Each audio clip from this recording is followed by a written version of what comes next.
오늘도 거룩한 주일을 맞아 주님을 예배한 나온 우리 성도님들을 하나님께서 진심으로 사랑하십니다. 하나님의 사랑은 준비된 자가 더 많이 받게 됩니다. 지난 한 주간은 어떻게 보내셨습니까?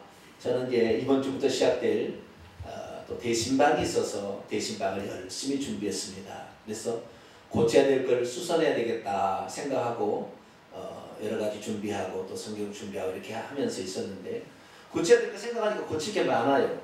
프린터도 고쳐서 고장났는데 프린터도 고치고, 그 다음에 아동부 신디사이드가 고장나서 아동부 신디사이드도 용인에 가서 고치고, 차도 조금 이상해졌어요 소리가. 그래가지고 차로 가서 맡겼거든요.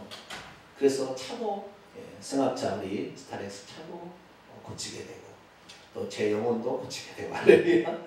준비해서 고쳤어요. 여러분 저희 교회 승합차를 타보셨습니까? 네, 타보신 분은 열심히 타시죠. 저희 교회 승합차가 연식은 좀 오래됐어도 그래도 터보 엔진을 장착한 차입니다. 무슨 엔진이요? 터보 엔진이라고 아실란가 모르겠어요. 네, 터보 엔진을 장착한 차예요. 그러니까 엔진이 두 개란 말이에요. 네. 그러니까 사람을 많이 실어도 똑같은 속력을 낼 수 있는 그런 터보 엔진이, 어떻게 터보 엔진이 달렸냐면 엔진이 두 개 달렸습니다. 그래서 주 엔진이 있어요. 주 엔진은 바람 이렇게 공기하고요, 공기청정기를 통과해 공기하고 그 다음에 연료가 와서 분사를 할 때 번개가 팍 불을 튀기면 말이죠, 펑 터집니다. 그러면서 그 피스톤을 이렇게 해주는 거죠. 이렇게 함으로써 그 힘으로 이 터빈을 돌려가지고 차량을 가게 합니다. 이게 이제 엔진이라는 거예요. 엔진. 근데 그 엔진 옆에 하나가 더 달린 거예요. 터보 엔진이. 그 터보 엔진은 뭐냐면 이 폭발을 시킬 때 제대로 폭발이 안 일어날 수도 있고, 폭발함으로 말미암아 그때 연소가 돼서 가스가 나오는데 이게 배출구로 뒤로 나오잖아요. 배치가 나오잖아요. 이렇게 가스가 이렇게 나오는데 덜 나온 것도 있어요. 덜 폭발되는 것도 있고 막. 그래서 그 터보 엔진이라는 것은 그것을 거기에서 프로펠러가 달려가지고 거기에 있는 그 가스들을 연소되지 아니하고 또는 것을 확 잡아서 확 빼버립니다. 쑥 빼버리는 거예요. 그러니까 보통 주 엔진으로는 80%의 동력이 발생한다고 한다면 터보 엔진을 통하여 20%의 동력이 발생되어서 100%의 힘을 가게 만들어주는 거예요. 모르셨죠? 잘 알고 있었잖아요. 남자들은 좀 아시지만 여자분들은 잘 몰라요. 그런데 이 터보 엔진, 그래서요 이 터보 엔진이 보니까 왜 안 갔나 봤더니 터보 엔진이 오래돼가지고 우리 교회 차가 22만 5천 킬로를 달렸습니다. 어마어마하게 달린 거예요. 그러다 보니까 터보 엔진이 고장이 나가지고 제대로 그 가스를 밖으로 배출을 못 해준 거예요. 프로펠러도 고장이 났고 베어링도 고장이 나 있었어요. 그래서 소리가 나고 막, 그래서 알아보니까 이런 거예요. 그래서 터보 엔진을 바꿨더니 제가 처음 차를 살 때와 비슷하게 밟으면 밟은 대로 가는 거예요. 할렐루야. 예전에는 이건 해리하는 건지 모르겠는데, 자 우리가 밟으면 밟는 대로 푹 나가는 거예요. 지금은 요즘에는 이제 허리가 아파요. 밟아도 안 나가니까. 왜 안 나가랬더니 터보 엔진이 망가졌던 거죠. 그래서 터보 엔진을 쫙 바꿔줬더니 이제 잘 나가게 됩니다. 뭐든지 다음을 이번 주부터 신방이 되는데 차가 덜렁덜렁해서 되겠나, 차도 준비를 하자 그랬거든요. 우리의 영혼을 잘 준비해야 될 줄로 믿습니다. 주일을 잘 지키기 위해서는 토요일날 준비를 해야 됩니다. 너무 늦게 동해물과 백두산이 마르고 닳도록 테레비 보다가 주일에 오면 졸다 갑니다. 그러니까 토요일에는 일찍 주무셔야 돼. 할렐루야. 한 10시 정도에는 주무셔야 되는 거예요. 토요일날 너무 과격한 운동을 하게 되면 주일날 와서 졸고 가면 무슨 소용이 있어요. 예배 뭐 드렸다는 것이 의미가 있습니까? 우리의 영혼이 하나님 말씀으로 제대로 먹어서 할렐루야, 이 영혼이 잘 돼야 되는 거예요. 그러니까 토요일도 주일을 준비해야 되는 날입니다. 할렐루야. 그래서 준비하시게 되길 바랍니다. 여러분의 그릇이 말씀을 사모하고 준비할수록 이 말씀밭에 떨어지는 그 분량은 강력하게 들어가는 사람이 있고 어떤 사람은 덜 들어가요. 제가 설교를 해보니까 동탄문화원에서 복음을 전하려고 사람 들어가겠더니 전부 안 들으려고 작정하고 온 사람 같아요. 그러니까 제가요 막 복음을 던지니까요 부딪혀서 오는 거예요. 그러니까 내가 말하고 싶지 않더라고. 그런데 우리 성도들은요, 제가 주일날 말을 해보면은 눈이 동글동글해가지고 막 그만하고 싶어요. 할렐루야. 네. 양심이 찔린 사람 조금 있죠. 네. 어쨌든 막 더 있으니까 제가 열심을 내고 말이죠. 얼마나 힘을 내서 설계하는지 몰라요. 여러분의 성령을 통한 저의 말씀이 여러분의 영혼을 치유하고 오늘도 새로운 힘으로 여러분의 다가가게 되기를 축원합니다. 어느 날 예수님께서 제자들과 함께 예루살렘 성 안을 걷고 있었습니다. 그런데 눈을 못 보는 소경이 그 앞에 지나가고 있었어요. 그때 제자들이 평소 때 궁금했던 사항을 예수님께 질문을 던집니다. 선생님, 이 사람이 소경으로 태어난 것이 자기의 죄입니까? 부부의 죄입니까? 라고 물어봤어요. 유대인들은 항상 생각했어요. 유대인들은 무슨 생각했냐면은 출애굽기나 이런 율법 말씀을 잘 알잖아요. 보게 되면 사람이 부모가 죄를 짓게 되면 그 죄가 3, 4대까지 그 죄의 대가를 저주를 받는다 이렇게 돼 있잖아요. 그러니까 예수님께 그 질문을 던지게 된 것은 예수님의 대답이 그 부모가 우상 숭배를 해서 그렇다 이렇게 대답을 기대했었던 것 같아요. 그런데 주님께서는 이것도 저것도 아닌 제3의 대답을 하셨어요. 쉽게 말해서 그도 아니고 그의 부모도 아니고 이 사람을 통하여 하나님이 하시고자 하는 일을 나타내려 하시니라 이렇게 말씀을 하셨어요. 분명히 율법을 잘 알고 있는 사람들이었을 텐데 그들에게 주님께서는 그의 조상이 우상 숭배해서 그렇다라고 정확하게 찝어줘서 얘기하지 않으시고 그 속으로 태어난 거지 뭐 지가 죄 지은 건 아니잖아요. 그러니까 조상이 죄를 지었다라고 누군가가 3, 4대 안에 죄 지은 사람이 있을 것이다 라고 얘기를 했어야 되는데 주님은 그 대답을 하지 아니하시고 그에 대해서 하나님이 하시고자 하는 일을 하나님이 어떤 것을 그런 것을 통해서 어떤 드러내시고자 하는 게 있다는 거죠. 지금 그 드러내시고자 하는 게 있다는 거죠. 그렇게 대답을 하셨던 것일까요? 오늘도 이 비슷한 한 사람을 우리가 보게 되는데 이 사람은 날 때부터 소경이 아니라 날 때부터 걷지 못하게 되는 선천적 장애인이 한 사람이 등장합니다. 이 걷지 못하는 이 안진뱅이에 대한 이야기인데요. 그 이 이야기를 통하여 오늘 우리의 시대가 어느 시대에 들어와 있고 그 안진뱅이가 된 원인은 어디에 있으며 어떻게 그 치료를 받을 수 있는지 오늘 본문 말씀을 통하여 여러분의 생명과 여러분의 영혼의 아름다운 놀라운 결과 이 맺으시게 되기를 간절히 바랍니다. 오늘 본문 말씀은 바나바와 바울이 루스드라에서 복음을 전하다가 자기 말을 듣고 있던 안진뱅이대로 내 발로 똑바로 일어서라 라고 명령을 내렸을 때 그가 믿음으로 튀어올라 걸어 다니게 되었다라는 그런 말씀입니다. 자신의 어머니의 뱃속에서부터 선천적으로 절름발했던 사람이 정말 순간적으로 튀어 일어나서 걸을 수 있을까요?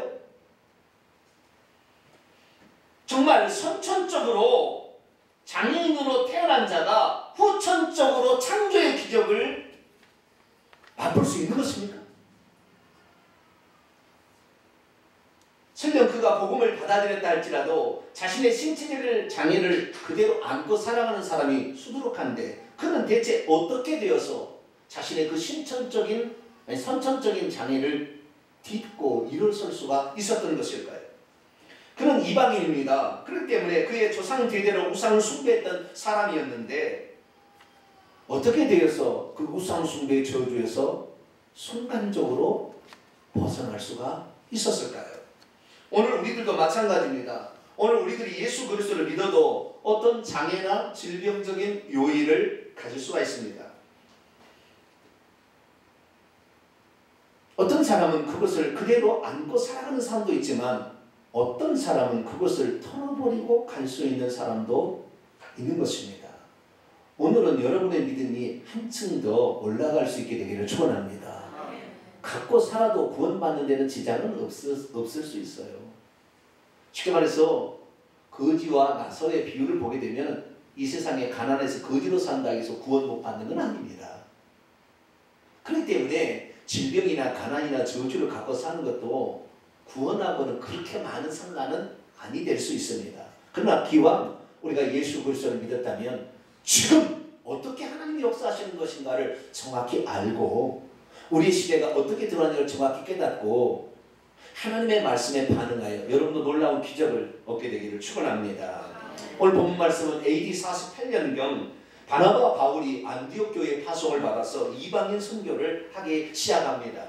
그래서 1차 전도 여행의 중반쯤에 루가오니아 지방의 루스드라는 도시에 가서 복음을 전하고 있을 때에 선천적인 안진뱅이 한 사람을 만나게 됐는데, 이 사람에게 명령함으로 복음의 증인의 말을 듣고 이 사람이 벌떡 일어나 걷게 되었다는 그런 말씀입니다. 바나바 바울이 복음을 증거하다가 사람의 눈을 보니까 주목하여 봤다. 사람의 눈을 보니까 자기의 말씀을, 자기가 전하는 말씀을 똑바로 듣고 있는 사람이 있었던 거죠. 아는 사람이 있었지만, 그때 바울은 그에게서 구원을 받을 만한 믿음이 있다는 사실을 직감을 하고는 그를 향하여 그 많은 사람이 모여있는 가운데서 큰 소리로, 너는 내 발로 일어나 똑바로 서라, 이렇게 얘기를 했다는 거예요. 이때 그는 어떻게 해야 됩니다. 이제 일어설 것이냐 말 것이냐, 이렇게 그가 결정을 해야 됩니다. 그런데 그는 지금까지 단 한 번도 일어서본 일이 없습니다. 다리는 있으나 덜렁덜렁이지 이것이 제대로 어떤 힘을 가해주지를 못하는, 형체는 가지고 있으나 속에는 아예 망가져 있는 상태, 그런 상태에 있는 사람입니다. 그런데 처음 보는 외국인이 와서 예수 그리스도가 누군지를 전한 다음에 그 복음을 듣고 받아들이는 자를 향하여 자신에게 네 발로 벌떡 일어나라 라고 큰 소리를 외친 것이죠. 어떻게 해야 될까요? 일어나자니 말도 안 되는 소리 같고,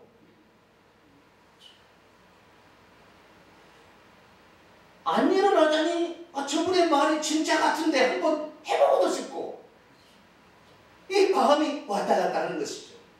그때 그는 마음에 결정합니다. 그 복음을 듣는 순간, 그래, 내가 들었던 이 복음이 사실이라 한다면 내 발을 내가 일어서는 순간 이 복음이 나에게 반응할 것이다. 할렐루야. 그렇게 생각을 하고 그는 그 자리에서 벌떡 일어난다는 거예요.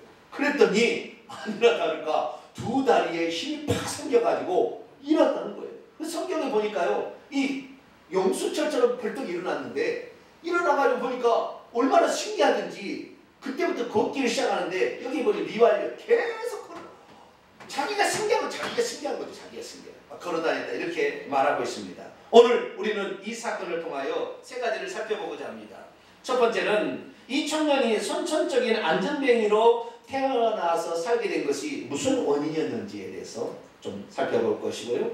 두 번째, 이 청년에게 말씀이 전해지던 그 시기는 하나님의 경륜상 어떤 시기에 해당되는 것인지를 살펴보고, 세 번째로 이 청년이 어떻게 되어서 새 창조의 기적을 체험하게 되는가, 이 부분을 살펴보도록 합니다. 먼저 이 청년에 대해서, 이 청년이 왜 안전뱅이로 태어나게 되었는지부터 살펴보도록 하겠습니다. 오늘 본 말씀 보니까 이 사람이라고 되어 있는데 원문에는 남자예요. 이 아메르라는 헬라어를 쓰고 있는데 이것은 보통 성인 남자를 지칭하는 단어입니다.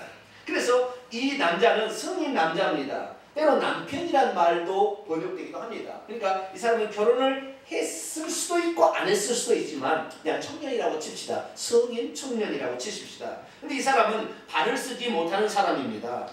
나면서 이렇게 발을 쓰지 못한다 되어 있으니까 태어날 때 이상하게 되는 거에 대해 생각하는데, 원문에 그렇게 되지 않습니다. 나면서가 아니라 그의 어머니의 자궁으로부터 못 걷는 자였다, 이렇게 되어 있다고요. 이게 선천적인 하반신 불구자였다라고 보여주시면 되겠습니다.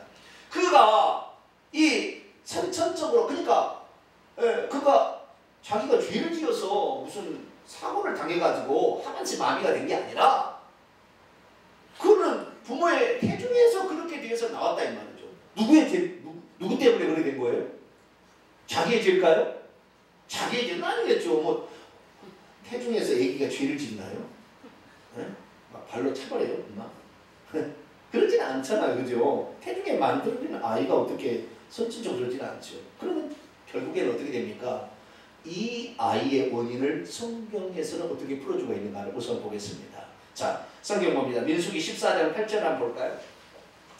민수기 14장 18절을 보겠습니다. 민수기 14장 18절 같이 한번 읽어보시죠. 시작. 여호와는 노하기를 더디하시고 인자가 많아 죄악과 허물을 사하시나 형벌 받을 자는 결단코 사하지 아니하시고 아버지의 죄악을 자식 자식에게 갚아 3, 4대까지 이르게 하리라 하셨나이다. 아버지의 죄악이 그 죄악이 그의 후손에게 전가된다라는 사실을 몇 대까지? 3, 4대까지 전가된다. 여러분이 어떻게 사느냐가 중요하다니까요.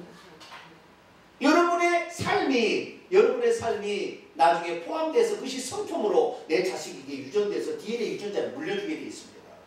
그럼 어떻게 내가 사느냐가 아주 중요하게 된 거예요.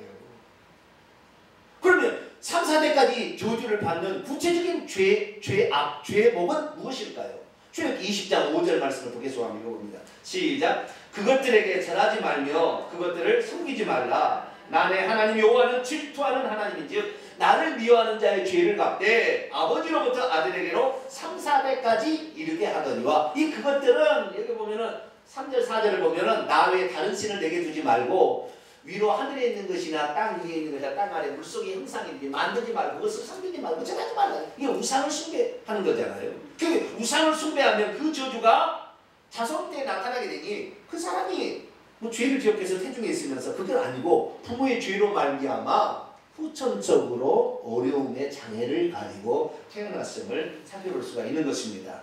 그러면 어떻게 이 사실을 확인할 수 있을까요? 오늘 본문 말씀에 그 사건이 나오게 되는데 이 사건이 크게 두 가지입니다. 하나는 바나바와 바울이 이 친구를 기적적으로 걷게 한 사건이 하나 나오고 두 번째는 그렇게 하자 이 동네 사람이 반응이 나왔는데 이 동네 사람이 신들이 사람의 모습을 하고 내려왔다고 바나바와 바울 너무나 충격을 받은 거예요. 너무나 충격을 받으니까 오리지널 발음이 나와버렸어요.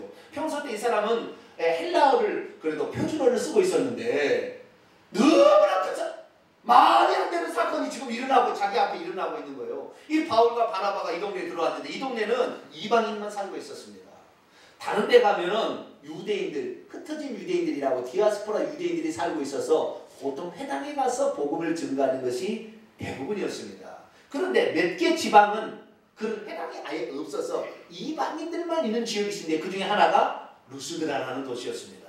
그래 이 루스드라에 들어가서 보니까 회당도 없고 그래서 사람이 어디가 많이 모인가 했더니 성문에 앞에 들어가자마자 광장이 크게 있는 거예요. 그래서 사람들이 그 성문에서 교육도 하고 그 다음에 시장도 열리고 거기서 재판도 하고 그런 장소이기 때문에 이 넓은 장소를 택하여서 거기에서 이 복음을 증거했던 것이죠. 바울이 이 복음을 증거하고 있었는데 갑자기 갑자기 그 옆에 있는 앉아있는 누구나 들끓여서 갖다 놨겠죠. 스스로 못 오니까 구걸하기 위해서 왔겠죠. 거기 있는 사람에게 그 사람이 귀를 쫑긋하고 듣고 눈을 보니까 빨리 그러니까 명령했더니 일어나 버린 거예요. 그럼 막 돌아다니니까 성의 사람이 너무 놀라가지고 누가 오니야 밤으로 신들이 사람의 모양으로 내려왔구나. 너무 놀라. 그래가지고 그들이 이번에만큼은 제대로 하리라. 뭐라고요? 이번에만큼은 제대로 하리라. 그 도시에 전설이 하나 있었어요. 무슨 전설이 있었냐면 예전에 그 도시에 헬라의 최고 신으로 추앙받는 제우스 신하고 그 제우스 신의 대변인 역할을 하는 쉽게 말해서 그 신탁을 받아서 말해주는 헤르메스라는 신이 있는데 이 두 신이 인간의 모습을 하고 그 동네에 왔답니다. 그 도시에. 전설이에요. 인간의 모습으로 딱 왔는데 그 도시에 가난한 부부였던 빌레몬과 바우시스라는 부부가 이들을 환영하고 받아줬는데 다른 사람들은 무슨 신이 인간이 되어와 말도 안 되는 소리 하고는 배척해버렸다는 거예요. 그래서 그것을 본 이 두 신이 분노하여 이 부부를 제어하고는 홍수로 싹 멸해서 없애버렸다는 홍수선화가 전해온 것이었어요. 그래서 이 도시가 망하고 흥망성쇠하는 것이 이제 만약에 잘못 신들에게 보였다가는 큰일 날 것 같잖아요. 그래서 이 도시의 바로 성문 앞에다가 신당을 하나를 만들었어요. 뭘 만들었어요? 신당을 만들어. 제우스 신과 헤르메스 신을 섬기는 신당을 만들어 놓고 제사장들을 만들어 가지고 늘 신을 숭배하게 한 거예요. 그런데 어느 날 느닷없이 알지 못하는 두 사람이 또 딱 나타났어요. 그리고는 신이만이 할 수 있는 놀라운 기적을 일으켜버린 이분이 제우스고 이분이 헤르메스가 다시 왔구나 이 생각하니까 동네 사람이 막 흥분해. 우리가 예전에는 우리 선배들이 잘못해가지고 홍수 스스로 다 멸망돼. 우리가 살려면 극진히 대접을 해야 된다. 그래가지고 전가를 보내서 제사장이 전가랑 제사장이 황소를 여러 마리를 끌고 거기다가 목에다가 이 화환을 이렇게 해가지고 하는데 그 화환까지 가가지고 제사를 드리고 지금 바나바와 바울 앞에 딱 서 있는 거예요.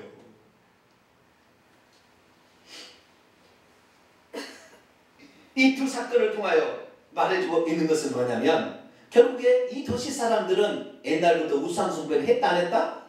극진했다라는 거죠. 아주 중요하게 얘기했다. 모든 어떤 일이 있을 때마다 하여간 우상, 제우스와 헤르메스라는 이 귀신들인데 이런 것들에 잘못 우상숭배 해왔다는 거예요. 그러니까 그 우상숭배 하게 되면 결과가 어떻게 돼요? 3, 4대 저주가 나타나게 되니 이 친구가 선천적 기형 아로 태어나게 된 것은 우상숭배, 3, 4대 안에 우상숭배가 거기에 있었음을 정확하게 말해줍니다. 그러니까 이 친구가 태어나는 것은 자기의 죄가 아니에요. 우상숭배함으로 말미암아 나타나는 거예요. 어느 날 세례 요한이 옥에 갇혔을 때에 자기의 제자들을 시켜서 주님 앞에 물어봅니다. 당신이 진정 오실 메시아가 맞습니까? 그때 주님께서 이렇게 대답하시죠. 자, 마태복음 11장 5절을 볼까요? 마태복음 11장 5절. 맹인이 보며 못 걷는 사람이 걸으며 나병한 자가 깨끗함을 받으며 못 듣는 자가 들으며 죽은 자가 살아나며 가난한 자에게 복음이 전파된다고 해라. 내가 메시아다 그렇게 얘기 안 하고 이렇게 얘기한 거. 이게 무슨 말입니까? 선천적인 기업으로 태어나는 모든 것들이 조상의 죄로 말미암아 저주가 꽉 차 있는데 나는 이 저주를 몰아내기 위해서 온 메시아다라는 사실을 간접적으로 말해주고 있습니다.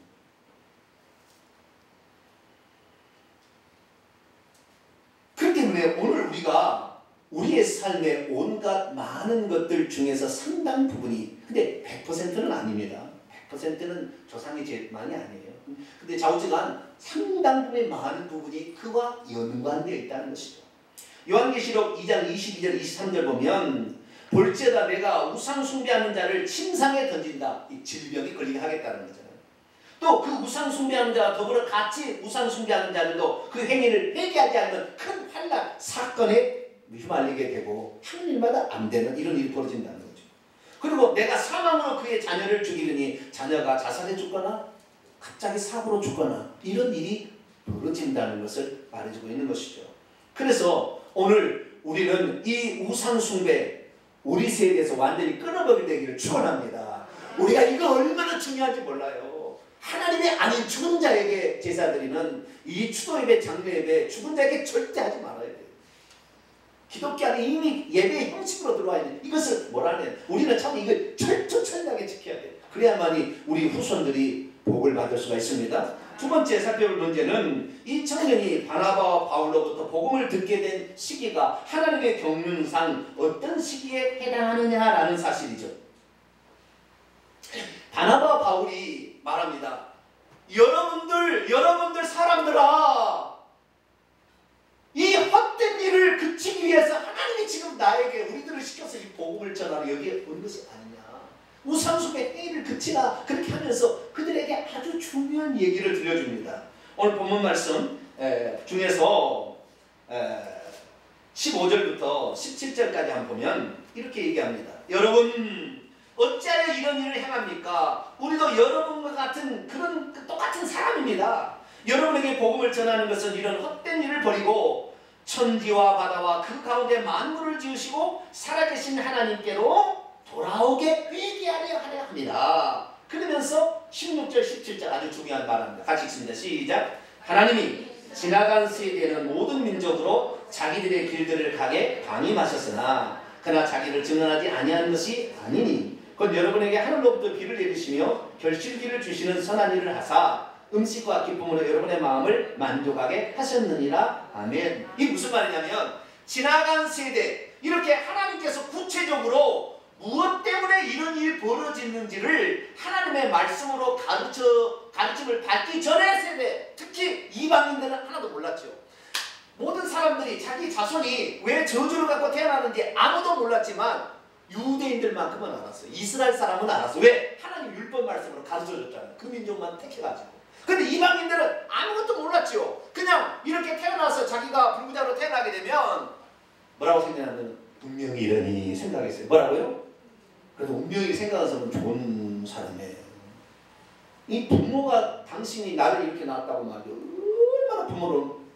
주님께서 대답할 때 부모의 죄도 아니다 그러는 것은 너를 부모의 잘못으로 네 지금 인생을 부모의 잘못 운명론적으로 여기고 그게 좌절하지 말고 내가 이제 새로운 세계를 열게 찾아왔으니 하나님의 하시는 일을 보라 그런 거예요. 그런데 이방인들은 이걸 모르잖아요. 그래서 지나간 세대에는 유대인들만 이스라엘 백성들만 그 원인과 결과를 알았지만 다른 사람은 모르는 거예요. 그래서 하나님께서는 자기들이 기른 것을 방임하셨으나 그대로 그냥 내버려 두셨다는 거죠. 그러나 하나님께서 자기를 완전히 계시하지 않은 건 아니에요. 자연 계시, 일반 계시를 통하여 자연 만물 속에서 하늘의 비를 내리시고 햇빛을 주셔서 식물이 자라는 열매를 거두게 하심으로 이 모든 것을 지으신 그 신이 있겠구나라는 것을 간접적으로 알게 하셨죠. 그러나 그것이 바로 여호와 하나님이요, 그분이 바로 우리를 구속하러 내려신 예수님이라는 사람은 사실은 아무도 모르는 거지요. 그래서 살았다는 거예요. 그래서 지나간 시대에는 그냥 이방인들은 자기가 어떤 저주를 받아도 내 운명이라니 라고 생각했고, 유대인들은 조상의 죄를 지어서 그럴 수도 있겠구나 라고 생각하고 살았다는 거예요. 그런데 사도 바울이 뭐라고 얘기했냐? 지나간 시대가 아니라 이제는 예수 그리스도의 복음을 내가 증거하고 있으니 새로운 시대가 지금 너희들에게 열리고 있다. 할렐루야. 그렇게 얘기합니다. 나중에 이 복음을 전할 때 아테네라는 완전한 이방인 도시에 또 가서 회당이 아닌 아테네인들에게 한 말이 있습니다. 자, 사도행전 17장 30절로 31절을 볼까요? 정확히 나와 있어요. 사도행전 17장 30절로 31절 한번 봅니다. 시작.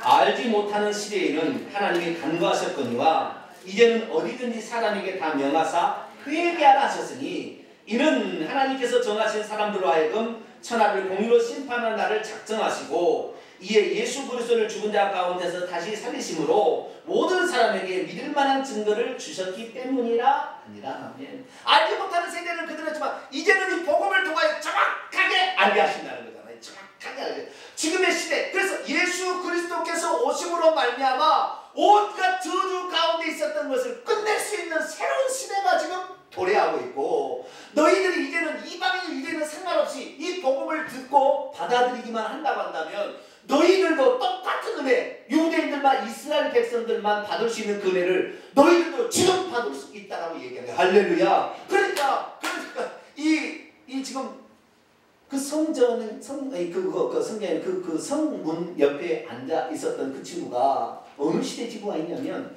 죽은 전까지는 한 번도 이 자기가 이게 저주를 받고 태어난 것이 무슨 이유인지 몰랐어요. 그냥 숙명이 이러니 운명이 이러니 생각하고 그렇게 살아왔는데 복음을 듣고 보니까 이것은 조상 때부터 죄를 지음으로 말미암아 이 도시가 완전한 우상숭배로 살아왔기 때문에 그 우상숭배의 결과의 열매가 나였다는 사실을 깨달았어요. 그런데 예수 그리스도를 만나기만 하면 이제는 새로운 시대가 도래했으니 예수님은 되고 이 저주를 끊어주는 분. 할렐루야. 그 저주를 대신 받았기 때문에. 갈라디아 3장 13절을 같이 읽습니다. 갈라디아 3장 13절 시작. 그리스도께서 우리를 위하여 저주를 받은 바 되사 율법의 저주에서 우리를 속량하셨으니 기록된 바 나무에 달린 자마다 저주 아래 있는 자라 하셨습니다. 아멘. 예수 그리스도께서 저주를 담당하셨기 때문에 이제 이 저주는 내가 예수 그리스도를 믿음과 동시에 끝날 수가 있구나라는 사실을 그 친구가 깨닫게 된 거예요. 왜? 사도 바울의 그리스도에 대한 복음을 그때 들을 때 그렇구나. 내가 이방인 유대인은 상관없이 이제 예수 그리스도 그분을 만나게 되면 과거로부터 조상들이 했던 모든 저주가 이제 끝날 때가 됐구나. 끝낼 수가 있구나라는 사실을 깨닫게 된 것이죠. 그리고 예수 그리스도로 말미암아 그 창조의 하나님께서 오늘도 우리의 삶에 복을 주시러 오시게 되니 이 말씀에 믿음으로 아멘하고 반응하게 된다면 하나님께서는 그 창조의 역사를 지금도 나에게 펼칠 수가 있다라고 한 거예요. 그러니까 이 바울이 큰 소리로 너는 내 다리 두 발로 똑바로 일어서라 라고 얘기했을 때 성경은 용수철처럼 벌떡 일어나. 할렐루야. 우리의 영혼도 우리의 삶도 이렇게 일어나게 되기를 축원합니다. 말씀을 들을 때 그냥 그런가 보다 그리고 그대로 살 수도 있어요. 수많은 사람이 예수 그리스도를 믿고도요 자기가 지금까지 살고 있는 어떤 저주나 어떤 제한된 요소를 그대로 가지고 사는 사람이 있는데 아닙니다. 나는 저주가 끝났으니 나는 이것을 버리겠습니다 라고 결단하고 용수철처럼 일어나게 된다고 한다면 하나님께서 그 순간에 창조의 역사를 여러분에게 허락할 줄로 믿습니다. 이제는 우리의 저주가 운명이 아니라 우리가 하나님의 하심을 하는 일을 나타내기 위한 재료에 불과한 겁니다. 할렐루야. 이 재료를 바꿔서 하나님의 창조의 역사로 드릴 수 있기를 축원합니다. 그것은 어떻게 했냐, 오늘도 복음의 증인으로서 말씀을 증거하는 주의 종이 외칠 때 그것을 아멘으로 착 받아들입니다. 할렐루야. 그렇습니까? 맞습니다. 이것이 내게도 일어나군요. 아멘. 나도 그렇게 될 줄을 믿습니다. 그런 순간에 여러분도 기적이 일어나는 것이지, 믿음 좋은 사람이라 그렇게 하고 나는 거 이대로 살래요. 평생 그걸 사셔야 돼요. 걷지 못하면 사시고 사셔도 됩니다. 천국과 지옥 가는 데는 혹시 지장이 덜 될 수 있으니까. 그러나 기왕 우리가 지금의 시대, 지나간 시대에는 모르고 살아도 그냥 그대로 흘러갔으나 이제는 정확히 주님이 알게 하셨으니 할렐루야. 이 좁은 예수 그리스도의 그 시대에 들어온 우리가 그 은혜를 받고 누려야 되지 않겠습니까? 제가 이렇게 기도를 해주면은요, 눈에서요 아멘이라고 빛이 나는 사람은요 그 듯이 치를 받더라고요. 이게 그냥 목사님 나를 위해서 좋은 것으로 그냥 기도를 해주셨지, 좋습니다. 그런 사람은 그냥 그대로 끝나요. 근데 그 순간에 벌떡 일어나, 용수철자 할렐루야. 기도를 해주고 벌떡 일어나, 할렐루야. 벌떡 일어나. 그것은 이게 놀라운 역사가 일으키는 할렐루야. 지금은 그래서요, 내가 이방인이었다고 은혜가 안 임하는 것이 아니라, 내가 예수 믿은 지 얼마 안 됐다고 안 임하는 것이 아니고, 내 부모가 뭐 믿는 사람이 없다고 해서 안 임하는 게 아니고, 지금은 어느 시대든 간에 누구든지 예수 그리스도의 복음을 듣고 그렇습니까? 라고 순간의 믿음으로 여러분 자신의 의지를 복종시켜 여러분의 육체에 적용하는 순간 기적이 일어났습니다. 할렐루야. 그것이 오늘의 시대입니다. 믿음이 뭔지 아세요? 믿음이라는 것은 시대를 정확히 분별하고 하나님이 지금도 말씀하시면 그대로 일어나구나. 할렐루야. 이것 알고 용수처럼 자리를 벌떡 일어나는 것, 이것이 바로 믿음인 것입니다. 그 친구 어떻게 되었어요? 자기도 너무 놀랐어요. 누가 놀랐어요? 자기가 놀랐어. 자기가 어떻게 이런 일이 일어나냐 이거지. 어떻게 성경에 보니까 계속해서 어떻게 이런 일이 일어날 수가 있냐는, 어떻게 일어날 일이 있을 수가 있냐. 그 장면을 보고 있는 사람들도 너무나 말도 안 되는 그런 장면이니까 나중에 사투리가 막 나오거든요. 그러니까 이 평소 때는 괜찮지만 저도 설교하다 보면 가끔 사투리가 나와요. 왜요? 너무 흥분하면 본토 발음이 나오게 돼 있다 이 말이에요. 누가 어디야 방언으로 사람들을 외쳤다 그러자 너무나 충격을 받아가지고 막 제사는 그게 하는 게 아니에요. 이 모든 걸 일으키는 창조주 하나님께 하시오. 할렐루야. 구속의 예수 그리스도께 하시오. 이렇게 가르쳐줬다는 거 아니에요. 오늘도 이 주님을 우리가 믿고 있습니다. 할렐루야. 그 복음의 시대에 우리가 이미 들어왔습니다. 이제 그 복음에 들어온 이 시대 안에 그 하나님 주신 복을 누리게 되기를 축원합니다. 마지막으로 한 가지 예언하고 마치고, 어떤 사람이 바다를 이렇게 나룻배를 타고 가다가漂流를 하게 됐어요. 그래서 물이 떨어졌어요. 물이 그렇게 먹고 싶은데 물이 어떻게 기도를 했겠죠. 물 좀 어떻게 해서. 근데 마침 큰 배가 거기 지나가는 거예요. 연민물을 벗어서 이러거나. 그래가지고 그러니까 물 좀 주시오, 물 좀 주시오. 너무나 좋게 생겼어. 그랬더니 거기에 큰 배 타본 사람이 파마가 그랬어요. 뭐라고요? 파마가 그랬어요. 뭐요? 퍼드시라고요, 퍼드시라고.